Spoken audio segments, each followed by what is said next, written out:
अस्सलाम वालेकुम नाज़रीन, मैं हूं आपका मेज़बान अमजद चौधरी। आप देखें FIR7 ईद स्पेशल। सबसे पहले तमाम आलम इस्लाम को मेरी जानिब से, FIR7 की टीम की जानिब से और 7 न्यूज़ इंतज़ामिया की जानिब से दिल की गहराइयों से बहुत बहुत ईद मुबारक हो। नाज़रीन, आज ईद का दिन है। जैसा कि आप जानते हैं कि मीठी ईद गुजरी और अब ईद उल अज़हा गुजर रही है। हमने आज तक अपनी ज़िंदगी में इस किस्म की ईदें नहीं गुजारी, क्योंकि जैसा कि आप जानते हैं कि पेंडेमिक सिचुएशन चल रही है। उसकी वजह से हमें बहुत सारे मामलात में सफ़र करना पड़ रहा है। लेकिन उम्मीद रखनी चाहिए इंसान को। उम्मीद के बाद ही एक अच्छा वक्त आता है और इंशाअल्लाह ताला जो नेक्स्ट ईद होगी हमारी, वो बहुत अच्छी गुजरेगी।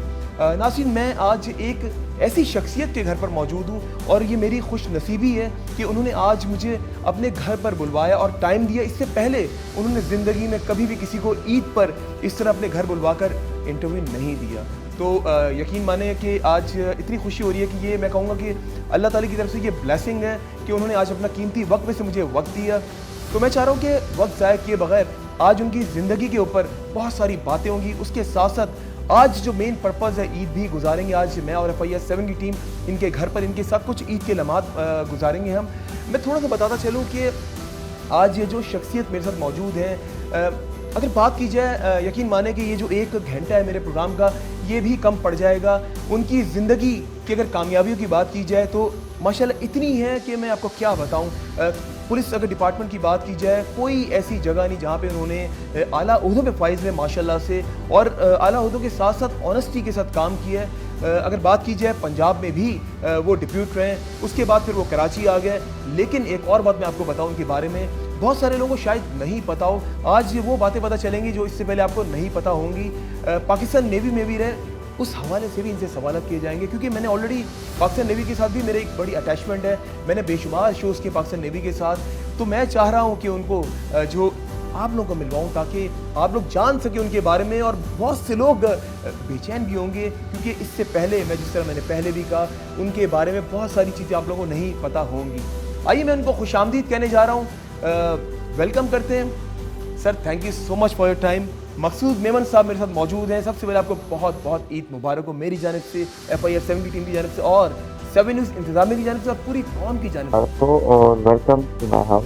Sir, thank you so much कि आपने अपने कीमती वक्त में से हमें टाइम दिया। आपको और आपकी टीम को, 7 न्यूज़ की टीम को, तमाम को मेरी दिल की गहराइयों से भी बधाई।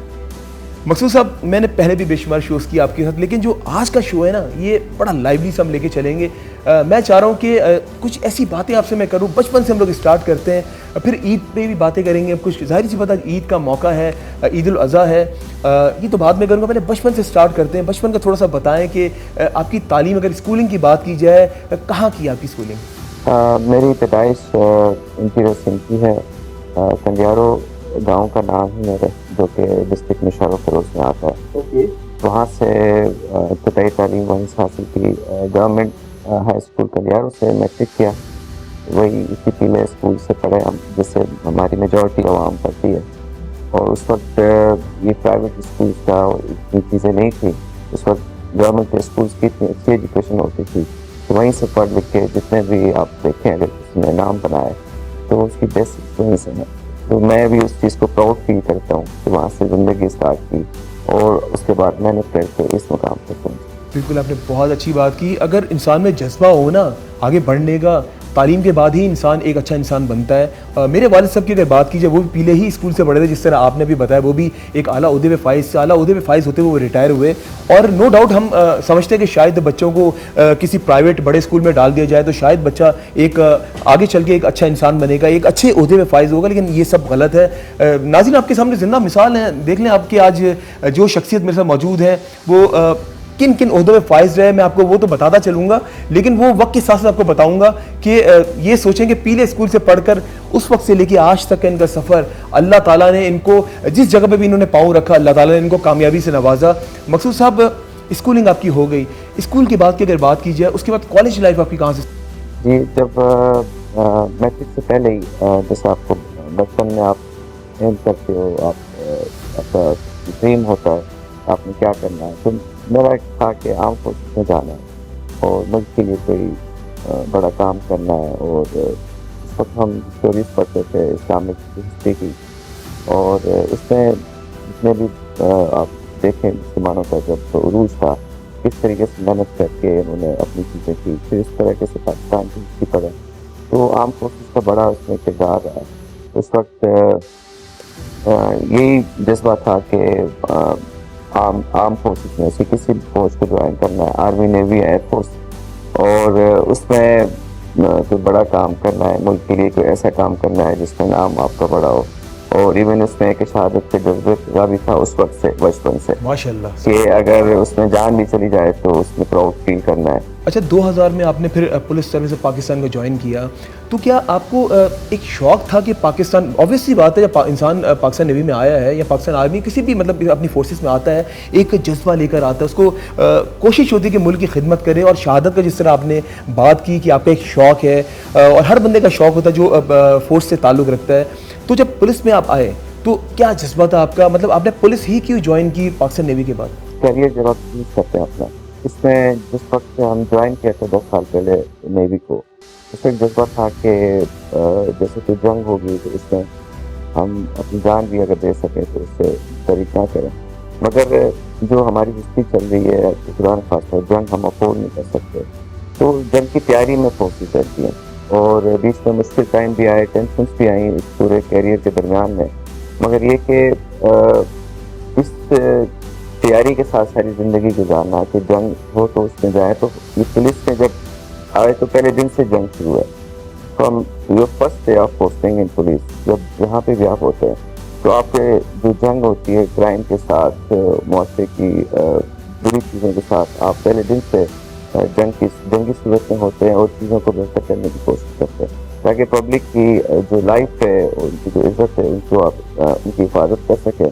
तो इस चीज़ को ये कि उस चैलेंज को मैंने लिया, और पुलिस में आने से यही हुआ कि जिस दिन से ASP लगा हूँ मैं, तब से हम उस बुराई के खिलाफ लड़ रहे हैं।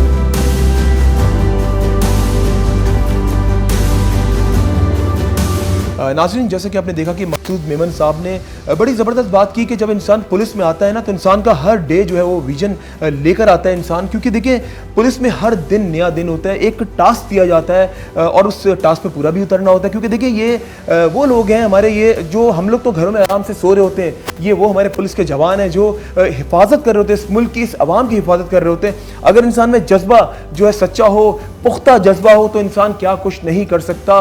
तो अभी बहुत सारी बातें बाकी है, क्योंकि आज तो ईद का दिन है और यकीनन आपके घरों में भी गोश्त भी कट चुका होगा, और अभी बाद भी क्योंकि तैयारियां हो रही होंगी और मेहमानों की आमदोरफ्त का भी सिलसिला जारी और सारी होगा।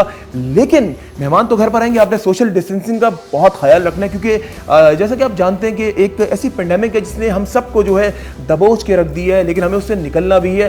खास ख्याल रखें SOPs का अगर आपके घर में मेहमान आए। अभी मैं मकसूद साहब से रिक्वेस्ट करूंगा कि हम लोग भी जा रहे हैं उनके गार्डन में।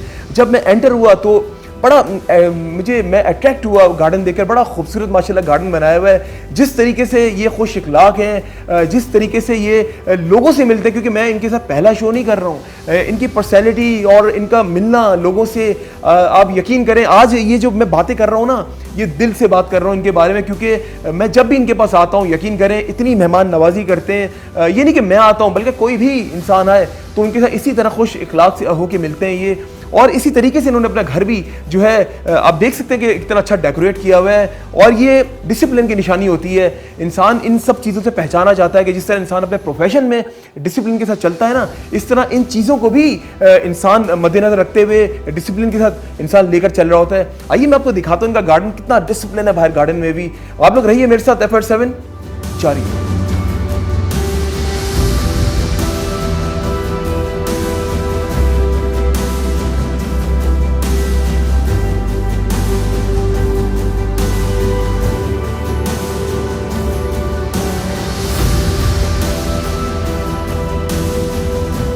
मैनेज कैसे करते हैं सब चीज़ों को आप? ऑब्वियसली इतनी बिजी स्केड्यूल, और आपने घर को भी इतना सारे बाहर भी टाइम देते हैं।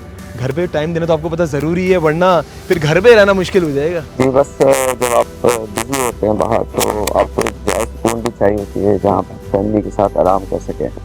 तो इस कोशिश की है कि है तो सरकारी जगह, मगर उसको थोड़ा सा बेहतर करने की, और इसको किया है कि जब आप आएँ तो you feel comfortable, feel home. नहीं, बिल्कुल सही बात की है मकसूद साहब ने कि इंसान कोई भी काम शुरू करता है ना, कोई जो मुल्क की बेहतरी के लिए हो या घर की बेहतरी के लिए हो, तो इंसान अपने घर से शुरू करता है। मकसूद साहब मुझे ये बताएं थोड़ा, भाभी की थोड़ा बताएं, ये डेकोरेशन में भाभी भी साथ देती हैं आपका घर के अंदर या बाहर गार्डन में? जी बिल्कुल, ये उसके बगैर पॉसिबल नहीं है। फैमिली का इनपुट होता है। हम तो बाहर ऑफिस में बिजी होते हैं और इतना टाइम नहीं दे पाते, तो उनकी अपनी एफर्ट्स होती हैं, बच्चों की अपनी कंट्रीब्यूशन है। ये सारी चीज़ें हम करने की उसमें पोजीशन में होते हैं, और चीज़ों को मेंटेन करना takes lot of effort and time. अच्छा, फैमिली की बात आई तो थोड़ा सा बताएं कि फैमिली कितने बच्चे माशाल्लाह से जी, आपके? मैं माशाल्लाह से 3 बच्चे हैं और 2 बेटियां, 1 बेटा, और माशाल्लाह। All are doing well in their studies. और ये कि स्कूलिंग में भी? जी, बेटी मेरी यूनिवर्सिटी में है, बड़ी ओके, बेटी, और माशाल्लाह। बाकी भी उससे पहले यूनिवर्सिटी एक कॉलेज में है, एक स्कूल के फाइनल ईयर में। ओके, शादी का थोड़ा सा बताएं कि कामयाब शादी के लिए, क्योंकि देखिए आज बेसिकली पुलिस की बातें तो होती रहेंगी, आज हम चाह रहे हैं हमारे नाजरीन को पता चले कि आपके बारे में भी कि एक आप माशाल्लाह सक्सेसफुल इंसान हैं, तो शादी के बारे में आप क्या समझते हैं कि एक कामयाब शादी बना जो है उसकी बुनियाद तो इंसान रख देता है, लेकिन उसको आगे भी तो लेके चलना होता है, किन चीज़ों की ज़रूरत होती है? शादी भी एक कहते हैं ना, वो नसीब की बात होती है। जहाँ पे लिखा होता है वहाँ पे आपकी शादी, जैसे कहते हैं कि they are made in heavens, जो कपल होते हैं, तो उस हिसाब से अल्लाह का शुक्र, आई हैव ब्लेस्ड फैमिली और हैप्पीली मैरिड। और ये कि शादी के में ये काम के साथ साथ आपको फैमिली को टाइम देना और उन चीज़ों का लुक आफ्टर करना, सारी चीज़ों को आपने मैनेज करना होता है। माशाल्लाह, बीइंग पुलिस ऑफिसर आपके अंडर में बेशुमार आपके नीचे जो है लोग काम कर रहे होते हैं। जब घर आप आते हैं तो भाभी ये तो नहीं कहती कि बाहर सही है भाई, मानती हूँ मैं, आप बाहर शेर हैं, घर में शेर नहीं, घर में मैं हूँ, तो ऐसा होता है क्या? घर में आपको देखें, एक डेकोरम जो डिसिप्लिन है वो यही है कि अगर या तो आप खुद मेंटेन करें सारी चीज़ों को, आप घर पे टाइम दें साइड। अगर आप वो नहीं कर सकते तो जो लेडी ऑफ द हाउस है, अगर उसने सारा मेंटेन करना है तो उसको उसका ड्यू केयर दें, उसको आप उसका उस चीज़ को करने दें। अगर आप इंटरफेयर करेंगे घर के मामलात में, बाहर भी आप लड़ाइयाँ कर रहे हैं, फिर घर में भी लड़ाइयाँ होती रहेंगी, तो let her be the boss. आप बाहर बॉस हैं, घर पे उनको बॉस होने दें। उन्होंने आपके मिसेज ने आपके बच्चों की ग्रूमिंग करनी होती है, आपके बाकी फैमिली को लेके चलना होता है, तो let us feel privilege and let us feel respected. अगर आप उसको ये फील करवाएंगे तो आपको उससे ज़्यादा रिस्पेक्ट मिलेगी, और आपकी जो लाइफ की जो हैप्पीनेस है वो आप खुद उसको फील करेंगे। You will feel more honoured for that. नाज़रीन, आप देख सकते हैं कि मकसूद मेमन साहब एक बड़े ऑफिसर हैं, और घर में इंसान बाहर जितना भी बड़ा ऑफिसर हो ना, घर में इंसान जो है ना, वो जो उनकी मिसेज होती हैं वही बिग बॉस होते हैं। बाहर आप बेशक आपके अंडर में कितने लोग काम कर रहे हो, आप घर वाली से नहीं जीत सकते।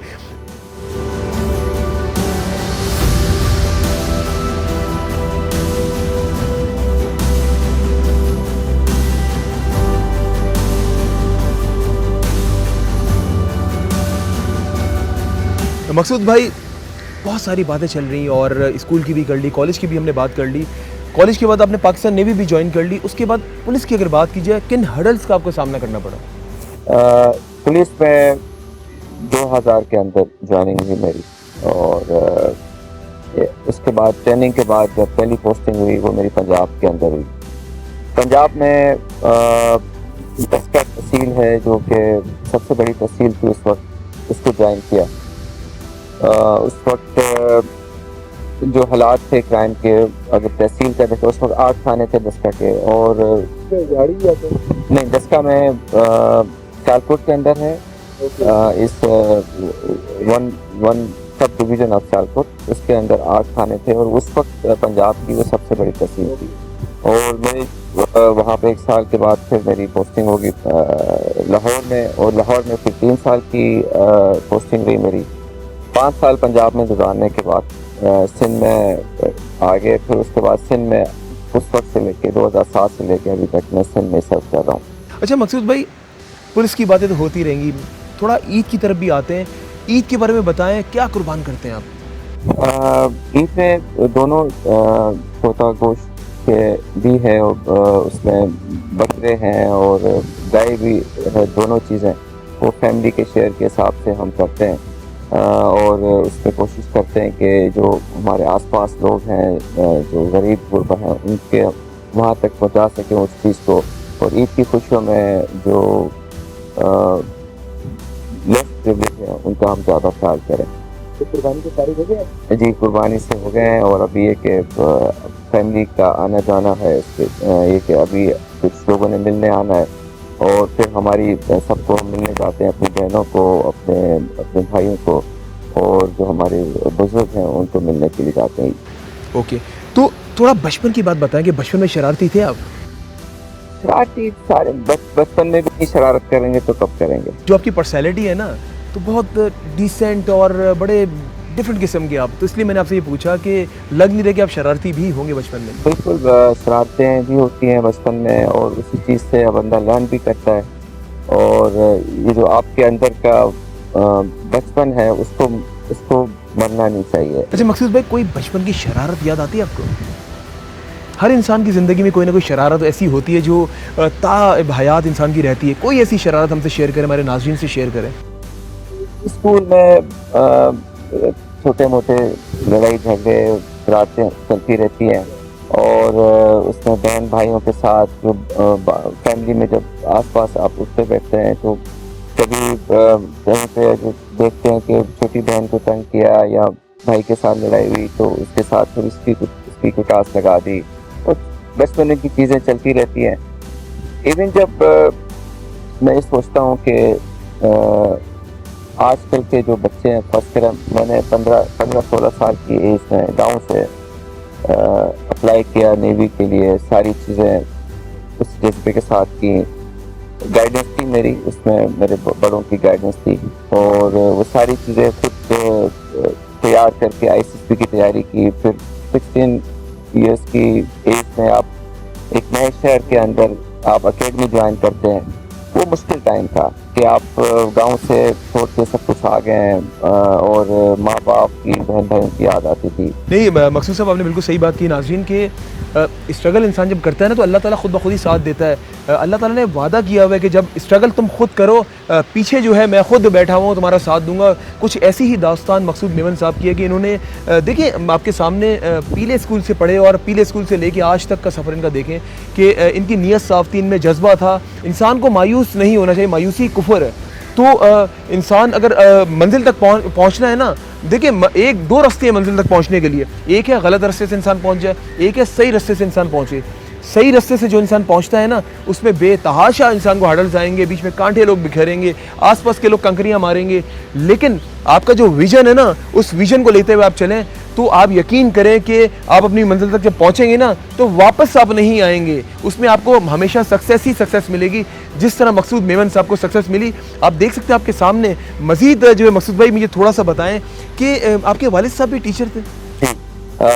वालिद साहब मेरे गवर्नमेंट स्कूल में टीचर थे और वो भी अपनी सेल्फ मेड अपनी ज़िंदगी उन्होंने बनाई और वो उन्होंने सारे बच्चों को पढ़ाया, अच्छी तालीम दी और इस काबिल बनाया कि अपने अपने लाइफ में वो अपनी चीज़ें बेहतर कर सकें।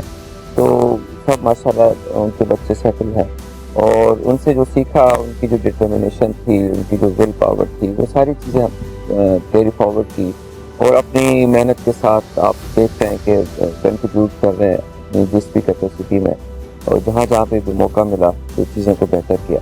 मकसूद भाई, ज़िंदगी में बेशुमार अचीवमेंट्स आपने हासिल की और एक अचीवमेंट ऐसी थी कि मैं आपसे वो पूछ रहा हूँ तो मेरे जिस्म के रोंगटे खड़े हो रहे हैं। तमगा इम्तियाज़, जो बड़ा तमगा होता है हुकूमत पाकिस्तान की तरफ से आपको दिया गया। नाज़रीन, बिल्कुल मकसूद मेमन साहब को हुकूमत पाकिस्तान की जानिब से तमगा इम्तियाज़ से भी नवाजा गया। अभी जिस तरह मैंने मकसूद भाई को कहा ये बात कि मेरे खुद जिस्म के रोंगटे खड़े हो गए जब इन्होंने रिसीव किया होगा वो तमगा, तो वो दिन, वो लम्हा, वो वक्त कैसा होगा। FIR 7 FIR 7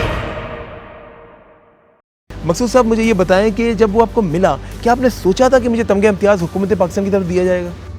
बिल्कुल नहीं, ये एक बहुत बड़े एजाज़ की बात थी कि और आप फॉर्चुनेट होते हैं, आप लकी होते हैं कि आप कोई काम करें और उसकी रिकग्निशन हो और उसके नतीजे में आपको उसका रिवार्ड मिले। ये अल्लाह की तरफ से एक बहुत बड़ी ब्लेसिंग होती है मकसूद भाई, यू डिज़र्व बेसिकली, आप यकीन करें कि that was the proud moment of your life जो आपको तमगा इम्तियाज़ मिला होगा, क्योंकि देखें ये बहुत बड़ा तमगा था हमारे पाकिस्तान की तरफ से। सही है, वो टीम ने आपकी काम किया, लेकिन जब कहते हैं ना कैप्टन ऑफ द शिप, जब कैप्टन अच्छा हो ना तो टीम ऑटोमेटिकली काम अच्छा करती है। तो ये सारा जो क्रेडिट आपको भी तो जाता है कि आपने एक जिम्मेदारी दी आपको 2010 में, उस वक्त से लेके अब तक की अगर बात की जाए नाज़रीन, पुलिसिंग में बहुत ज़्यादा सुधार आया है। SHU एक ऐसा इदारा है, कोई बड़ा इवेंट आ जाए, कोई ऐसा बात कर लें, अगर PSL की बात कर लें, या अगर एयरपोर्ट पे जो दहशतगर्दों ने हमला किया उसकी बात कर लें, SHU का बड़ा अहम किरदार है और इसका सारा सेहरा जाता है मकसूद मेमन साहब को।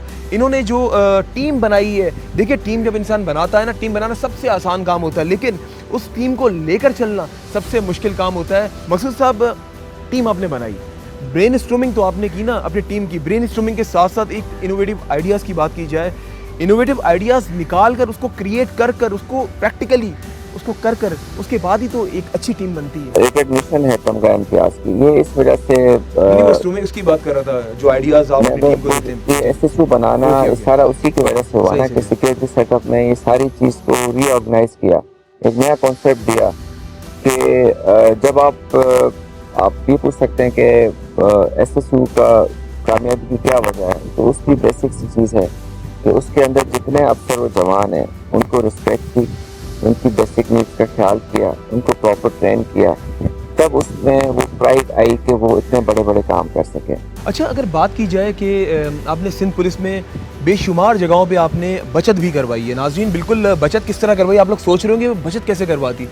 मददगार 15 की अगर बात की जाए, वो ऐसा इदारा है कि पहले जिस तरह मैंने पहले बताया कि वो 30 मिनट्स के अंदर रिस्पॉन्स जो मिलता था हमारी आवाम को, लेकिन अब वो 10 मिनट के अंदर जो इसको दुरानिया आ गया है। और अगर बात की जाए, पहले अभी भी स्टिल एक निजी कंपनी चला रही थी इस मददगार 15 को, लेकिन वहाँ पर फिर पुलिस के जवान मददगार 15 में तैनात कर दिए गए।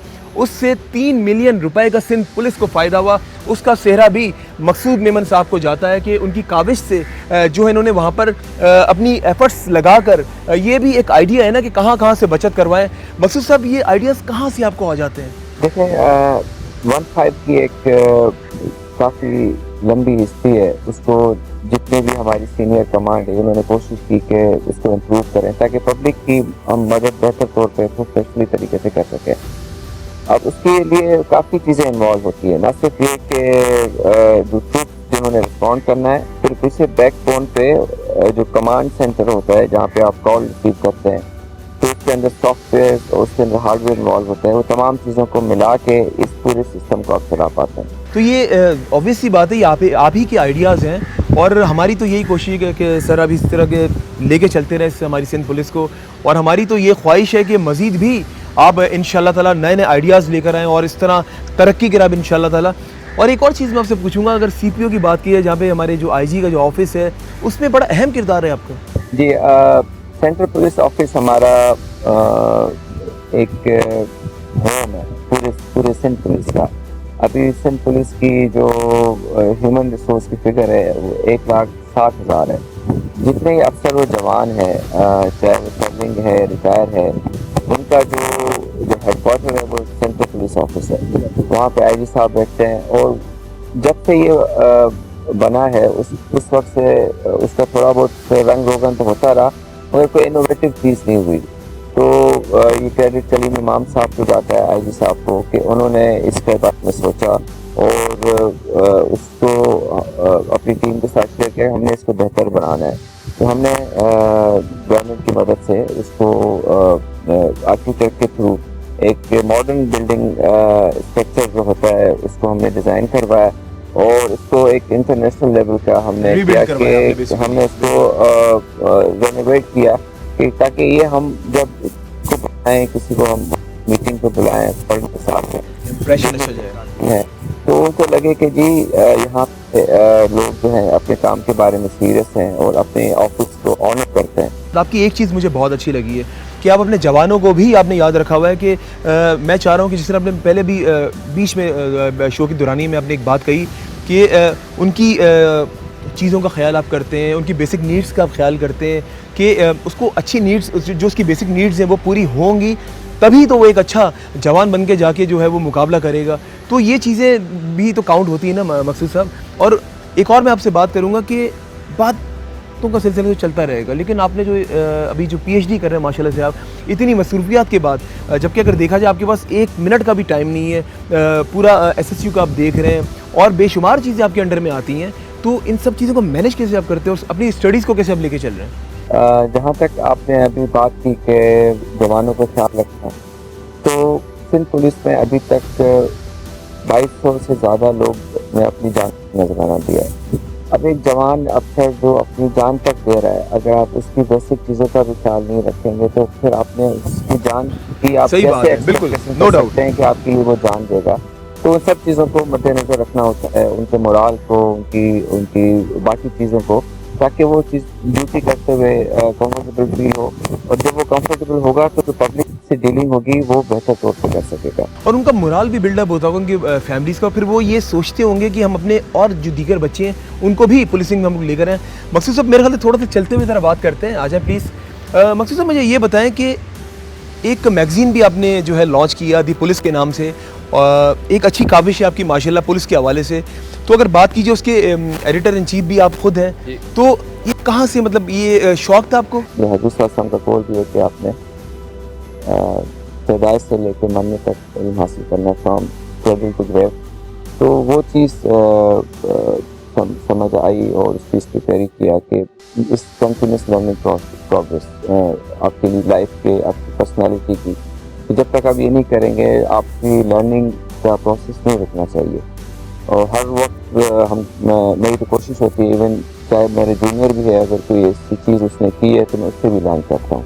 नहीं, नो डाउट, बिल्कुल आपने सही बात की नाज़रीन के ये पुलिस का बड़ा अहम किरदार है कराची के अंदर। हम रेंजर्स की बात करते हैं तो हमें पुलिस को भी नहीं भूलना चाहिए। पुलिस के भी वो जवान हैं जिन्होंने माजी में जितने हालात कराची के ख़राब थे ना, पुलिस के बेशुमार जवान हमारे शहीद हुए, तो हमें उन्हें आज के दिन नज़रअंदाज नहीं करना चाहिए।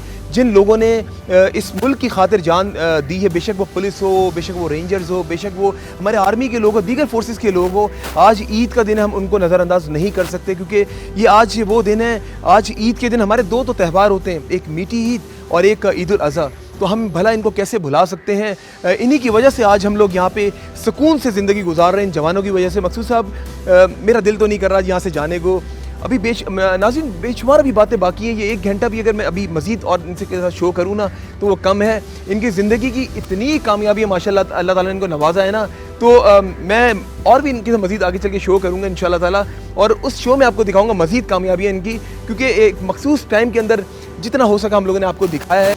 मकसूद साहब थोड़ा सा मैं जा रहा हूँ, ज़्यादा एक बात कर लूँ आपसे कोविड-19 के हवाले से। बड़े पेंडेमिक सिचुएशन से हम गुजर रहे हैं, ना आपने कभी सोचा होगा, ना मैंने कभी सोचा होगा, ना हमारे पूरे पाकिस्तान ने कभी सोचा होगा, ना पूरी दुनिया ने कभी सोचा होगा कि कभी ऐसा भी वक्त आएगा। इस वक्त से निकलने के लिए आप और हम मुकाबला कर रहे हैं। तो आप क्या समझते हैं कि अभी एसएसयू ने भी बड़ा अहम किरदार अदा किया, आपने आवाम के लिए किया, अपने पुलिस वाले ऑफिसर्स के लिए आपने बड़े अहम किरदार अदा किए, तो आप क्या समझते हैं कि इस कोविड-19 से किस हद तक हम लोग निकल गए? ये जैसे आपने जिक्र किया कोविड का, तो ये जैसे ये सारा नया फिनोमेना था हमारे लिए, पूरी दुनिया के लिए। उसके अंदर जो फ्रंट लाइनर्स थे, जिसमें पुलिस है या मेडिकल सर्विसेज है, उसमें इतनी नॉलेज नहीं थी इसे कैसे निपटना है और लोगों को कैसे बचाना है इस चीज़ से। उसमें जो फ्रंट लाइन पे जब शुरू में लॉकडाउन हुआ तो पुलिस के अफसर और जवानों ने ड्यूटी दी, उसकी वजह से उनके अंदर ये काफ़ी चीज़ फैल गई। और अभी भी हमारे 2,500 से ज़्यादा लोग इन्फेक्टेड हो के ठीक हो चुके हैं, कुछ रिकवरी के प्रोसेस में है। इसके अंदर ये हुआ कि एडीसीआईडी कराची की तरफ से एक इनिशिएटिव लिया गया कि जितने भी कोविड के पेशेंट्स थे उनका ख्याल रखा जाए, उनकी टेस्टिंग, उनकी रीटेस्टिंग कराई जाए, और जितने भी पेशेंट होते थे उनको ना सिर्फ हम ख्याल रखते थे बल्कि फैमिली की तरह हमने उनको फ्लावर्स भी भेजे, उनको फूड बास्केट्स भेजी घरों पे। ये एक टोकन था कमांड की तरफ से, ताकि वो इस चीज़ को, इस पूरे वक्त को बेहतर तौर पे वहाँ से निकल सके। अच्छा, इनमें जवानों का इतना जज्बा था, जब हमें ये पता चला कि जो कोविड का रिकवर्ड पेशेंट है उसके प्लाज्मा से आप बाकी लोगों की जान बचा सकते हैं।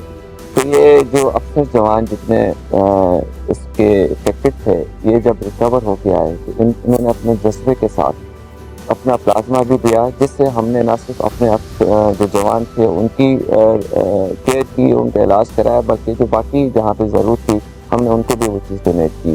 तो इस चीज़ से अभी निपटने के लिए सारे प्रिकॉशंस ले रहे हैं।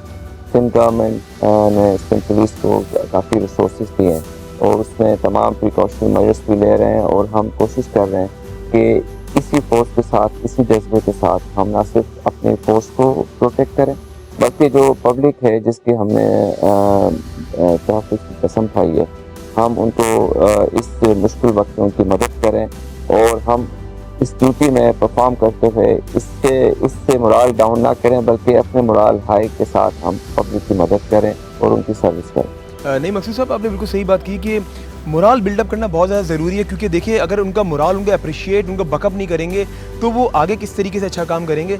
मैं चाह रहा हूँ, बिल्कुल शो का हमारा वाइंड अप है, जाते आते हमने तकरीबन आपकी ज़िंदगी की बातें की, लेकिन कुछ बातें रहती भी है, वो इंशाल्लाह वो नेक्स्ट टाइम मैं आपसे करूँगा। तो थोड़ा सा मुझे बता दे जाते थे, कोई हॉबीज़ के बारे में मैंने आपसे नहीं पूछा, मेरे एकदम से क्लिक किया कि हमारे नाज़रीन हॉबीज़ भी आपकी जानना चाहते होंगे कि अपने लिए टाइम निकालते हैं आप? जी बिल्कुल, ये एक हेल्दी लाइफ का बहुत इम्पोर्टेंट एस्पेक्ट है कि अगर आपने सिर्फ कैरियर पे ध्यान देना है और अपनी हेल्थ पे ध्यान नहीं देना तो बड़ा मुश्किल हो जाता है इस स्ट्रेस के माहौल में अपने आप को बचा के रखना बीमारियों से।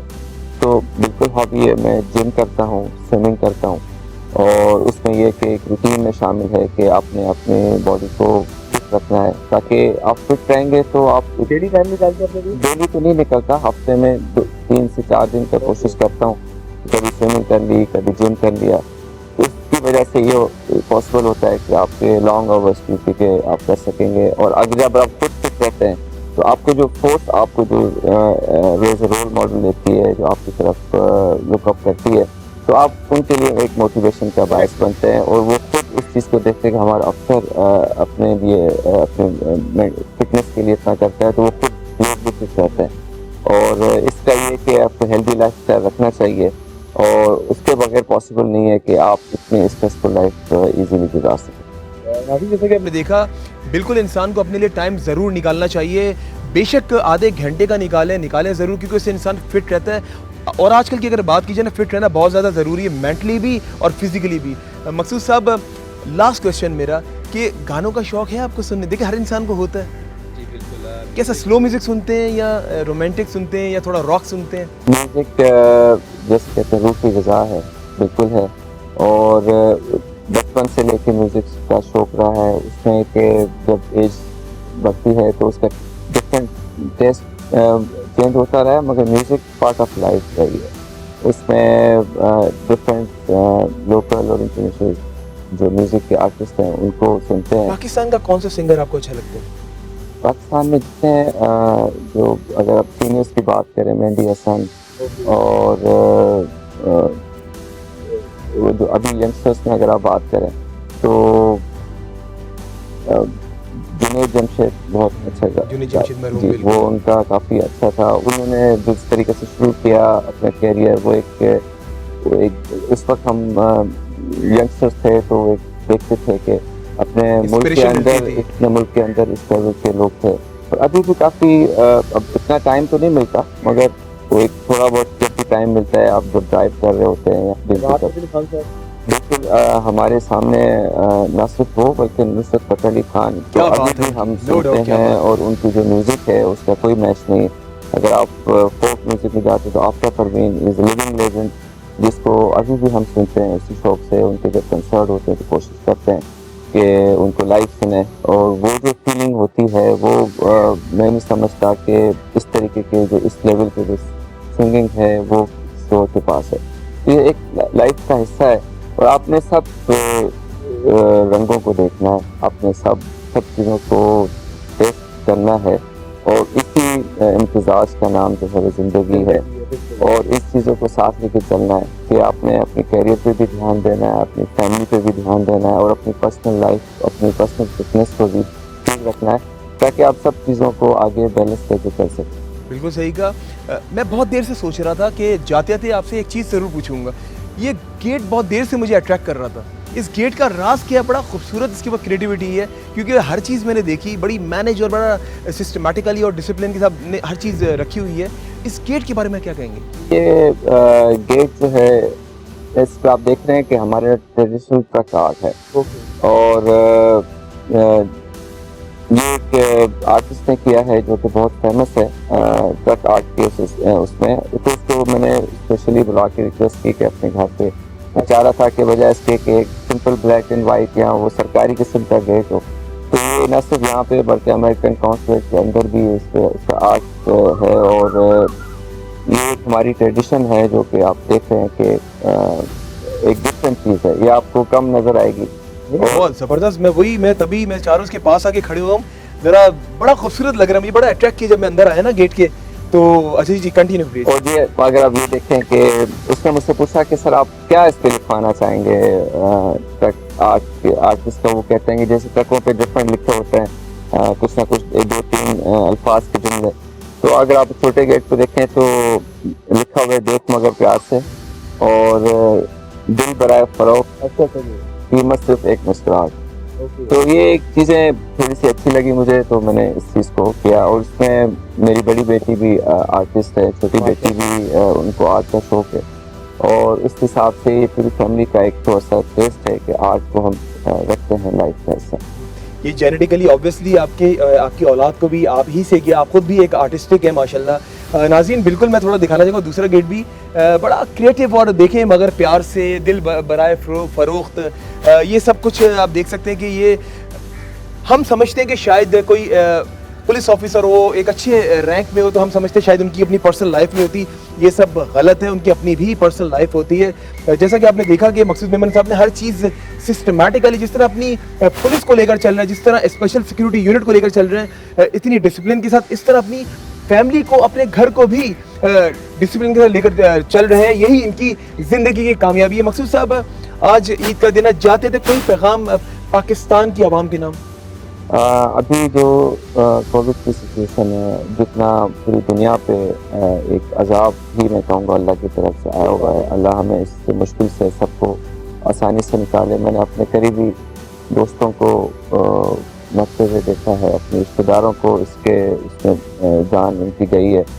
तो सबका अपना ख्याल रखें, अपने फैमिली वालों का ख्याल रखें। और मेरी ये सबको अपील होगी कि इस मुश्किल वक्त में वो लोग जिनकी बेरोजगारी हुई है या जो इतने प्रिविलेज नहीं है, अपनी खुशियों में उनको भी याद रखें। Maqsood sahab thank you so much for your time and nice to meet you once again. Eid मुबारक। बहुत अच्छा लगा आपके पास आज आपके घर पर आकर।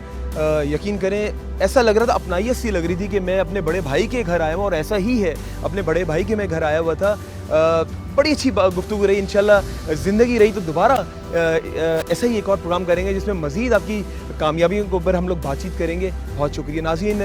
ये थे मेरे साथ DIG मकसूद मेमन साहब, जो कि police security and emergency service division के सरबराह हैं। बात यह है नाज़रीन कि हम लोग ये समझते हैं कि शायद ये जो बड़े ऑफिसर्स होते हैं इनकी कोई ज़िंदगी नहीं होती, ये सब गलत है। ये देखिए ना, इनकी पर्सनल लाइफ भी है, पर्सनल लाइफ के साथ साथ ये हर चीज़ को लेकर चल रहे हैं, मैनेज कर रहे हैं, अपने यूनिट को भी देख रहे हैं। तो मैं यही कहूँगा कि नाज़रीन के आज के दिन हमें उन लोगों को नहीं भूलना जो लोग मुस्तैक, क्योंकि हम तो गोश्त पूरा साल ही खाते हैं, लेकिन हमें उन लोगों को नज़रअंदाज नहीं करना जिन लोगों ने गोश्त पूरा साल नहीं देखा। अपने आसपास ज़रूर झांके, कोई भूखा तो नहीं सो रहा, कोई क्योंकि देखें घर में जब कुर्बानी हो रही होती है तो मैंने काफ़ी लोगों को देखा है कि नज़रअंदाज कर देते हैं। प्लीज़ नज़रअंदाज मत करें, उनका ख़ास ख्याल रखें, क्योंकि देखें हम तो पूरा साल गोश्त खा लेंगे, लेकिन वो जो मुस्तहिक लोग हैं उनको हमें याद रखना है। और इसके साथ साथ मैं जाते आते मैं मानता हूँ कि ये जो ईद है हम ईद सबर के तौर पे सेलिब्रेट कर रहे हैं, बेशक वो मीठी ईद हो या ईद उल अज़हा हो, लेकिन अब ईद तो हमें मनानी है, लेकिन SOPs के दायरे में रहते हुए। तो मैं आप सबसे यही रिक्वेस्ट करूँगा कि आप लोग ईद सेलिब्रेट करें, लेकिन SOPs का ज़रूर ख्याल करें। और उसके साथ साथ हाज वाला हम लोग कैसे भुला सकते हैं उन लोगों को जिन लोगों ने जब से ये पेंडेमिक सिचुएशन आया, जब से ये कोरोना ने हम सबको जो है अपनी लपेट में ले लिया। मैं बात कर रहा हूँ अपने फ्रंट लाइन सोल्जर्स की, बेशक वो नर्सेज हो, पैरामेडिकल स्टाफ हो, डॉक्टर्स हो, हमारे पुलिस के जवानों, हमारे फोर्सेस के जवानों, हमें उनको नज़रअंदाज नहीं करना। आज के दिन हमें उनको याद करना है। आज के दिन पॉसिबिलिटी हो तो इन लोगों के साथ भी आप लोग बहुत अच्छा बर्ताव करें, बर्ताव तो हमेशा ही करें, लेकिन आज के दिन इनको खास ख्याल रखें कि फैमिलीज़ जो हमारे इदारे, जिस तरह अभी मकसूद मेमन साहब ने कहा कि जो शहीद हो चुके हैं, बेशक वो कोविड से हों या बेशक वो किसी इवेंट में जहाँ बाग हो गए हों, बेशक वो इस मुल्क की खातिर जहाँ बाग हो गए हों, शहीद हो गए हों, हमें उनको नज़रअंदाज नहीं करना। आज के दिन उनकी फैमिलीज़ के पास जाकर हमें 5 मिनट के लिए अगर हम टाइम दे दें, मैं उन लोगों की बात कर रहा हूँ, उन आला अफसरान की बात कर रहा हूँ, जिस तरह अभी मकसूद साहब ने कहा कि आज के दिन हमने उन फैमिलीज़ को भी याद रखा। उनके घरों में इनकी टीम्स गई हैं, टीम्स जैसे कि ये तश्कील कर देते हैं कुछ दिन पहले ईद से, उसके बाद ईद के दिन जाकर जो है उनका ख़ास ख्याल किया जाता है। तो इस तरह मैं समझता हूँ कि आज पूरा पाकिस्तान जिस तरह ईद सेलिब्रेट कर रहा है, क्योंकि आपने देखा इस बार हम लोग बात कर रहे हैं, मैं मवेशी मंडी की बात कर रहा हूँ कि जिस तरह हर साल फेस्टिवल लगता है, वो फेस्टिवल इस साल हम उसको फेस्टिवल का नाम नहीं दे सकते, क्योंकि इस साल हम मवेशी मंडी का नाम देंगे, क्योंकि मवेशी मंडी में मखसूस जो है लोग वहाँ पे आए, क्योंकि SOPs का ख़ास ख्याल रखा गया है, बच्चों को अंदर नहीं जाने दिया गया, बच्चों के साथ साथ जो उम्र दराज लोग हैं उनको भी बाहर रखा गया, इसलिए नहीं कि उनसे कोई हमें या हमारे जो वहाँ पे जो काम कर रहे लोग मवेशी मंडी में उनको दुश्मनी है, कतई ऐसा नहीं है, सिर्फ इसलिए कि उनसे वो लोग प्यार करते हैं, SOPs का ख्याल करते हैं, उन लोगों ने उनको अंदर नहीं आने दिया। तो आज उम्मीद करता हूँ कि आज का जो FIR 7 ईद स्पेशल है आप लोगों ने एंजॉय किया होगा, और मैं दोबारा कहूँगा कि ये मेरी अल्लाह पाक की तरफ से ब्लेसिंग है कि आज मैं उस शख्सियत के घर मौजूद हूँ कि आज के दिन उन्होंने मुझे अपने घर बुलवाया, कुछ लम्हात ईद के मेरे साथ FIR 7 की टीम के साथ गुजारे, ये भी मेरी खुश नसीबी है। इससे पहले उन्होंने आज तक कभी भी किसी TV चैनल को ईद के दिन जो है इस तरह अपने घर पर बुलाकर इंटरव्यू नहीं दिया। फर्स्ट एवर जो है उन्होंने इंटरव्यू दिया, मुझे दिया, ये भी सआदत मुझे हासिल है, ये बस दुआओं का नतीजा है। वंस अगेन जाते आते तमाम आलम इस्लाम को मेरी जानिब से, FIR 7 की टीम की जानिब से और 7 न्यूज़ इंतज़ामिया की जानिब से दिल की गहराइयों से बहुत बहुत ईद मुबारक हो। इसी के साथ अपने मेज़बान अमजद चौधरी और FIR 7 की टीम को इजाज़त दें, और जब भी दुआ के लिए हाथ उठाएं मुझे, FIR 7 की टीम को और अपने प्यारे पाकिस्तान को अपनी दुआ में ज़रूर याद रखिएगा। अल्लाह हाफ़िज़ व नासिर। पाकिस्तान जिंदाबाद।